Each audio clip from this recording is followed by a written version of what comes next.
시간에는 기도에 대해서 좀 살펴보길 원합니다. 그래서 우리가 그런 얘기를 많이 들어요. 목사님, 기도하면 뭐 달라지나요? 기도하면 뭐예요? 이런 이야기를 좀 듣는데 그 이야기에 대해서 좀 살펴봤으면 좋겠어요. 우리가 가끔 이런 이야기를 듣습니다. 목사님, 기독교인들은 기도를 하잖아요. 그런데 왜 기도하는 건가요? 기도하면 모든 문제 해결되나요? 아무리 기도해도 현실은 그대로 아닌가요? 그리고 기독교가 믿는 하나님은 전지하시잖아요. 다 아시는데 왜 굳이 기도하는 거예요? 기도하는 이유는 뭐예요? 이렇게 묻는 경우들이 있죠. 우리 믿는 사람들도 그런 경우들이 있어요. 믿음을 이제 막 시작한 사람들. 우리가 제일 처음에 믿음을 시작했을 때 뭐에 대해서 배우죠? 기도에 대해서 배워요. 그럼 그런 얘기를 하는 거죠. 목사님, 기도하면 뭐 달라져요? 내가 어제 기도했는데 아무것도 안 일어나는 것 같은데요? 기도한다고 뭐 세상이 바뀌나요? 안 바뀌는 것 같아요. 그런 이야기를 하는 경우도 있습니다. 그리고 믿지 않는 사람들 중에서 그런 거죠. 아, 내가 아는 저희 어머님도 옛날 교회 열심히 다니셨어요. 교회에서 열심히 기도했는데 하나도 뭐 바뀌는 거 없던데요? 달라지는 거 없던데요? 왜 기도해요? 이렇게 이야기하는 경우가 있죠. 그리고 또 이런 얘기도 합니다.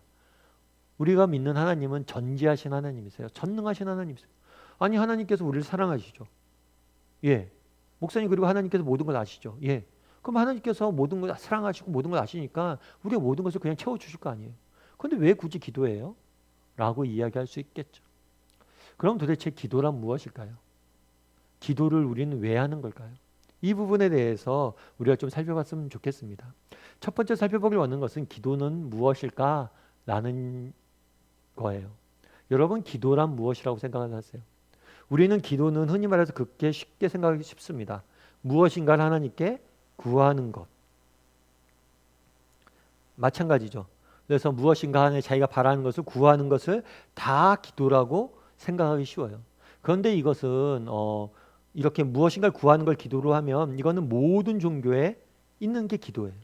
모든 종교에 존재하는 기도는 무엇인가를 구하는 겁니다. 그런데 이 기도는 이렇게 단순히 구하는 게 아니에요. 기독교만이 갖고 있는 기도의 독특한 특징이 있어요. 그건 뭐냐면 기독교가 믿는 하나님은 뭐냐면 돌덩어리가 아니에요. 우리 옛날 어른들은 그러잖아요. 성황당에서 돌덩어리 붙잡아 놓고 기도하죠. 그런데 그런 게 아니에요. 기독교가 믿는 하나님은 비인격적인 존재가 아니라 인격적인 존재입니다. 우리와 같은 인격적인 존재. 그래서 기도는 뭐냐면 하나님이 인격적인 존재이신 하나님과 뭘 나누는 것? 교제를 나누는 것을 기도라고 이야기하는 거예요. 그래서 단순히 기도는 무엇인가 구하는 게 아닙니다. 물론 기도는 구하는 행동이 중요한 요소이긴 해요. 하지만 구하기만 하는 게 아니에요. 구하는 것으로 끝나지 않습니다. 구하고 듣고 하나님과 교제를 하는 거예요. 그래서 마더 테레사 같은 경우는 여러분 아시죠? 테레사 수녀님 같은 경우에. 그래서 많은 사람들이 기자들이 그런 이야기를 했어요. 마더 테레사 수녀님 어떻게 이렇게 어려운 곳에서 이렇게 평생을 헌신할 수 있었습니까? 그것은 하나님께 내가 정말 하나님 주시는 은혜가 있어서 가능했습니다. 정말 기도할 때마다 하나님이 내게 힘을 주셔서 제가 이 모든 것을 감당할 수 있었습니다. 이렇게 이야기해요. 그랬더니 물어요. 그렇다면 테레사 수녀는 기도할 때 뭐라고 기도합니까? 그랬을 때 수녀님이 그러세요. 테레사 수녀님이 뭐라고 얘기하냐면 저는 듣습니다. 무엇을 위해서 기도하십니까? 저는 듣습니다. 들은 다음에 무엇을 하십니까? 또 듣습니다. 우리가 생각하는 기도는 구하는 것들에 초점을 맞추기 쉬워요. 그런데 기도는 구하는 게 아니에요. 기도는 교제. 구하고 듣고 구하고 듣고. 그래서 기독교가 말하는 기도는 하나님과 나누는 인격적 교제라는 차원에서 우리는 접근할 수가 있습니다. 그렇다면 또 그런 얘기도 물을 수 있겠죠. 그런데 아까 얘기했던 것처럼 하나님이 모든 걸 아시잖아요. 전지하시잖아요. 그런데 왜 우리가 구하죠? 이렇게 물을 수도 있어요. 이것도 마찬가지예요. 하나님께서는 우리의 필요를 아십니다. 그리고 이 필요를 채워주기 원해요. 그런데 이 필요를 어떻게 채워주길 원하면 기도라는 방식을 통해서 이 필요를 채워주길 원해요. 왜일까요? 하나님이 원하시는 것은 교제이기 때문이에요. 우리도 마찬가지죠. 자녀에게 아버지가 용돈을 줄 때가 있습니다. 용돈을 하나 주죠. 그래갖고 자녀가 뭐가 필요한지, 얘가 이제 새롭게 학교에 가니까 새 학기 때는 이런 책들이 필요하고 이런 것들이 필요하니까 이만큼 돈이 필요하겠지 라고 생각하고 채워줍니다. 그런데 용돈을 주는 방법을 또 누가 결정할 수 있어요? 아버지가 결정할 수 있죠. 아버지가 용돈을 자녀에게 주는데 온라인으로 보낼 수도 있어요. 그런데 만나서 직접 줄 수도 있어요. 하나님께서 우리의 인간의 필요를 채워주시는데 어떻게 채워주시려 하냐면 기도라는 방식을 통해서 채워주시라는 거예요. 왜요? 하나님이 원하시는 것은 교제이기 때문이에요. 정말 교제 자리에 나와서 함께 기도하면서 인간의 필요를 아뢰고 하나님의 생각을 나누면서 우리의 생각을 교정해 나가길 원하셨기 때문에 기도라는 방식을 통해서 채워주는 거예요. 그래서 우리는 기도하는 거예요. 하나님이 아시지만 기도를 통해서 하나님은 그 우리의 필요를 채워주기 원하시기 때문에 우리는 기도하는 겁니다. 그래서 기도란 무엇인가? 기도라는 하나님과의 인격적 교제다. 여러분들이 알아야 돼요. 그 다음에 두 번째로 우리가 살펴볼 수 있는 게 있겠죠. 하나님께서 기도에 응답하실까? 여러분은 어떻게 하세요? 어떠세요? 하나님께서 여러분의 기도에 응답하신다고 믿으세요? 그렇게 생각하세요? 저는 이 하나님께서 우리의 기도에 응답하실까에 대한 대답은 저는 예스예요. 저는 하나님께서 응답하신다고 믿습니다. 그런데 한 가지 조심할 게 있어요. 그건 뭐냐면 하나님께서 우리의 기도에 응답하시는데 매번 똑같이 응답하지 않아요. 모든 사람에게 동일하게 응답하지 않아요. 각각의 사람들에게 다양하게 응답하십니다. 뿐만 아니라 나 역시 마찬가지예요. 어저께 하나님께서 응답하시는 방법과 오늘 응답하시는 방법이 달라요. 매 순간, 매번 하나님은 다르게, 다양하게 응답하세요.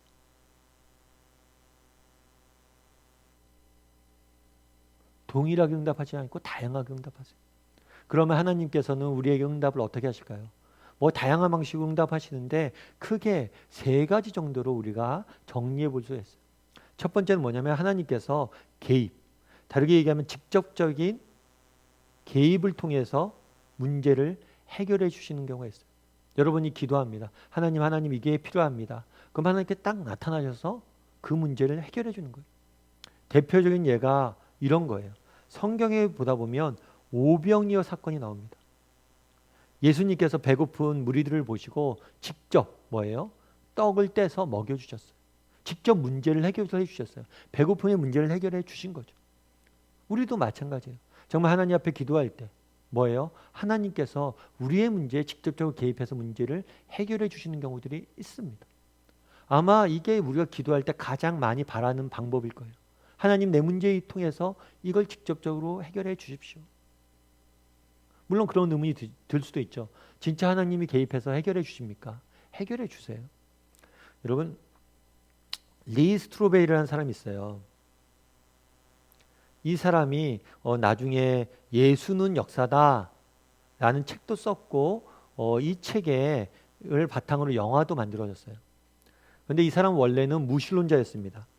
무신론자였고 기자였어요. 그러니까 얼마나 똑똑하겠어요. 그래서 자기 잘난 줄 알고 내가 뭐 내 힘으로 살아가지 그런 기독교 같은 비종교를 믿냐라고 믿고 살았던 거죠. 근데 어느 날 이 기자가 사랑하는 아내와 딸아이를 데리고 식당에 가서 밥을 먹고 있었어요. 그런데 갑자기 이 아이가 갑자기 밥을 먹다가 숨을 못 쉬는 거예요.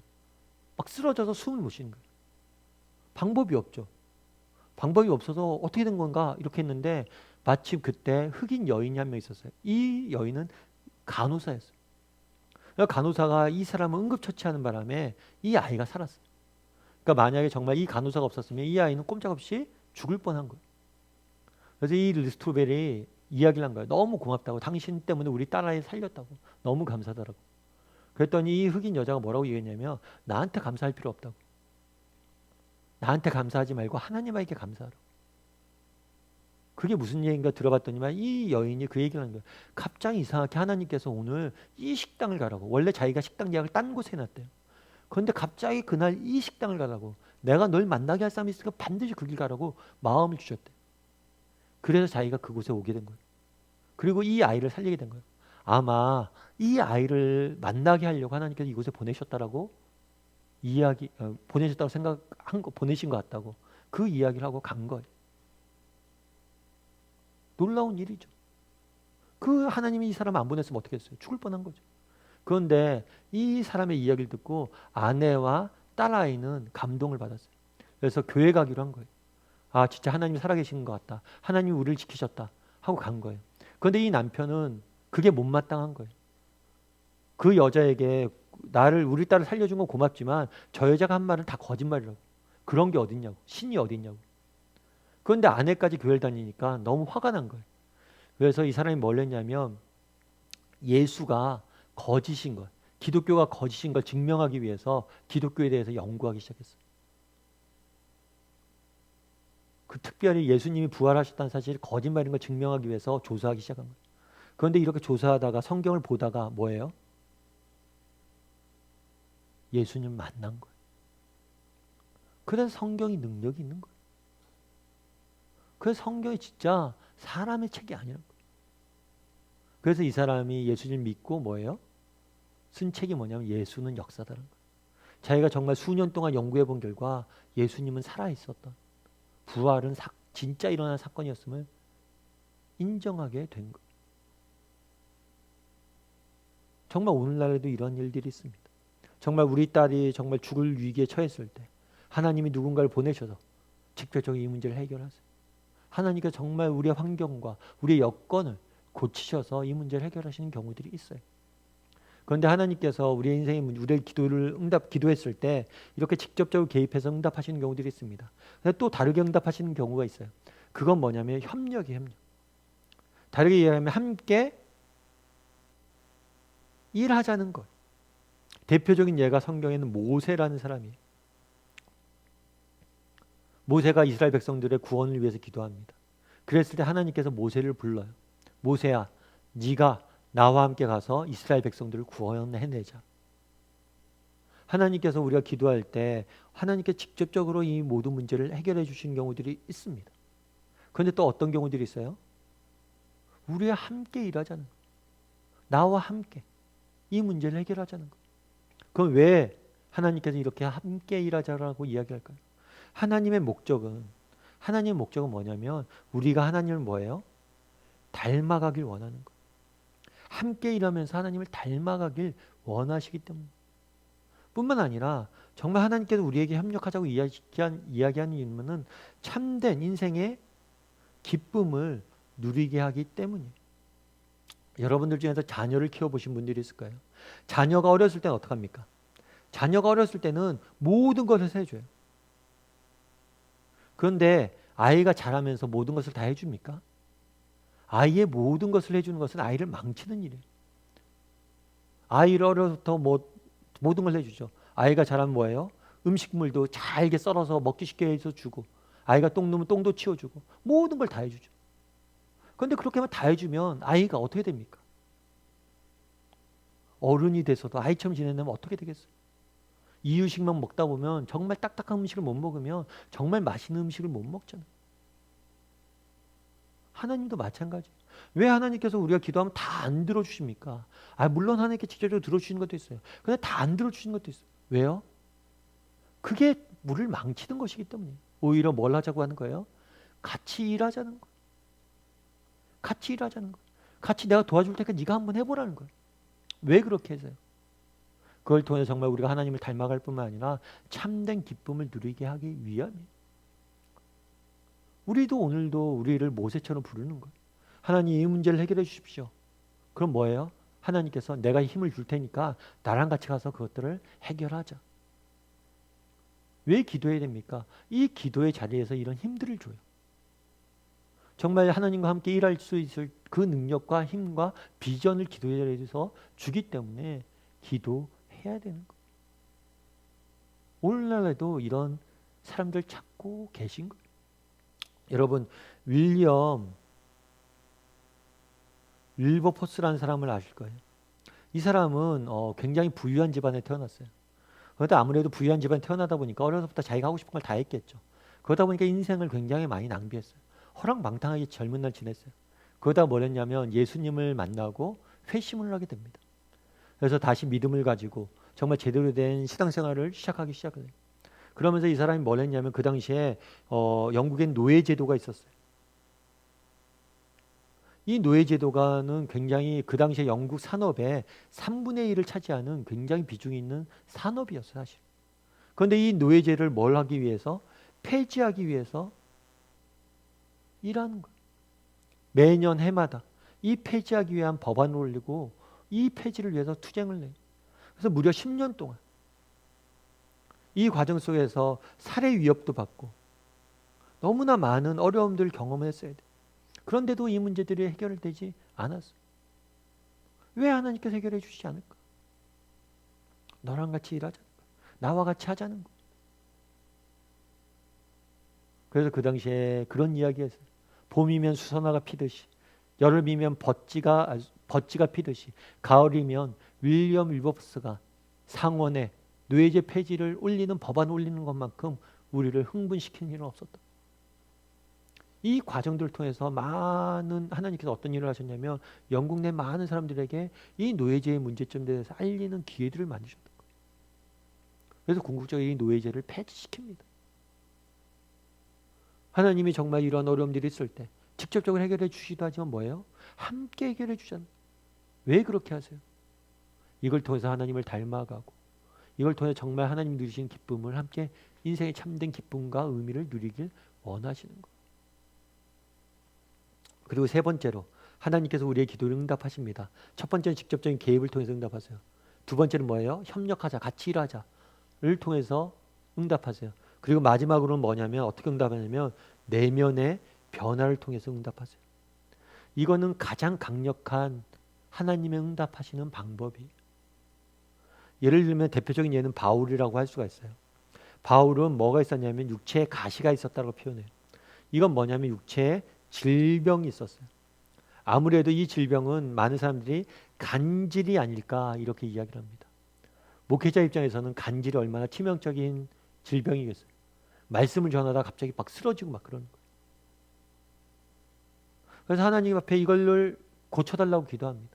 하나님 이걸 고쳐주십시오. 그런데 하나님께서 이걸 고쳐주셨을까요? 안 고쳐주셨어요. 특별히 작심하고 바울이 3번에 걸쳐서 금식하면서 이걸 위해서 기도했어요. 그런데도 안 들어주셨어요. 그런데 바울이 나중에 뭐라고 얘기하면 내 은혜가 족하다. 비록 이것들을 안 고쳐줬지만 이걸로 인해서 뭐예요?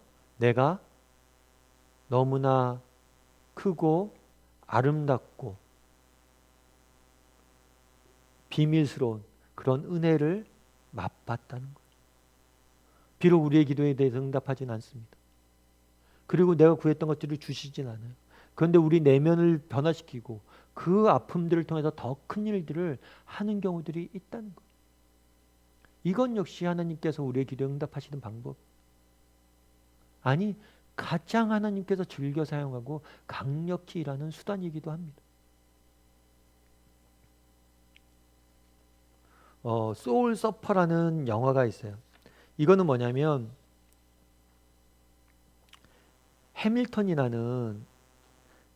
베센이라는 인물을 실화를 영화한 거예요.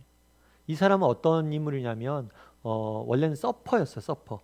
이렇게 배를 타고 서핑을 하는 서퍼였어요. 그리고 어렸을 때부터 서퍼를 했기 때문에 굉장히 전도 유망한 젊은이였어요. 그런데 어느 날 서핑을 하다가 상어떼를 만납니다. 그래서 한쪽 팔을 잃어버려요. 얼마나 상처가 컸겠어요. 얼마나 아픔이 컸겠어요. 모든 것을 포기하고 살았죠. 다시는 바다 구경도 안 하고 근처도 안 가고 살았어요. 그러던 어느 날 교회에 나갔는데 교회에서 태국에 단기 선교를 가게 되었어요. 그걸 쫓아갔어요. 그런데 이 태국에 가보니까 어떤 일이 있었냐면 쓰나미가 몰려온 거예요.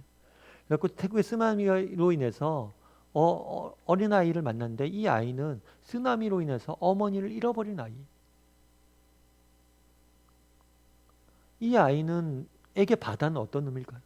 공포 그 자체. 자기 어머니를 죽인 공포 그 자체.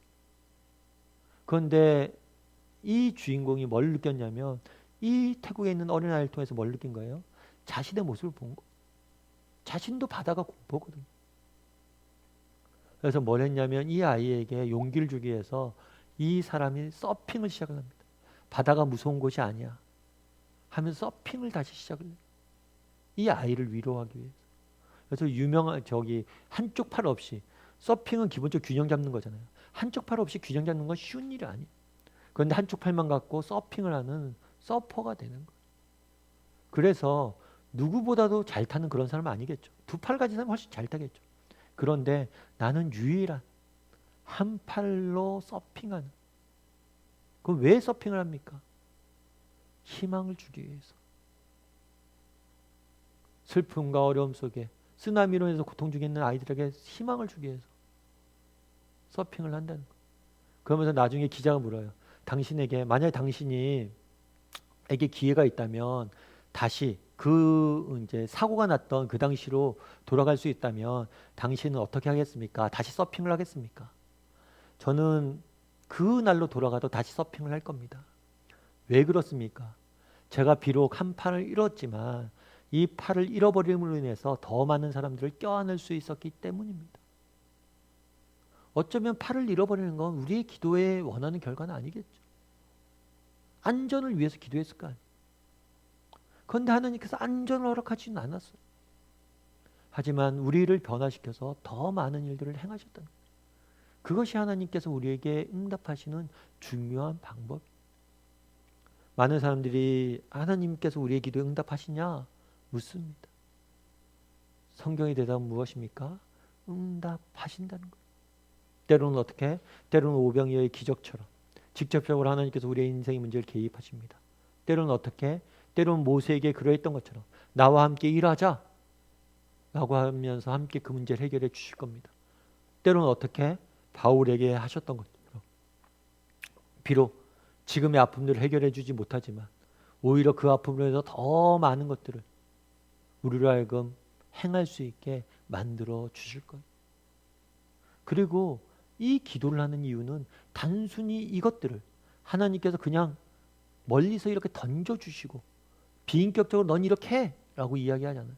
기도할 때 정말 매 순간순간 우리에게 힘을 주시고 우리에게 마음의 위로도 주시고 힘도 주시고 우리의 생각도 바꿔주시고 그렇게 해서 이 모든 것들을 누리게 하시는 거예요.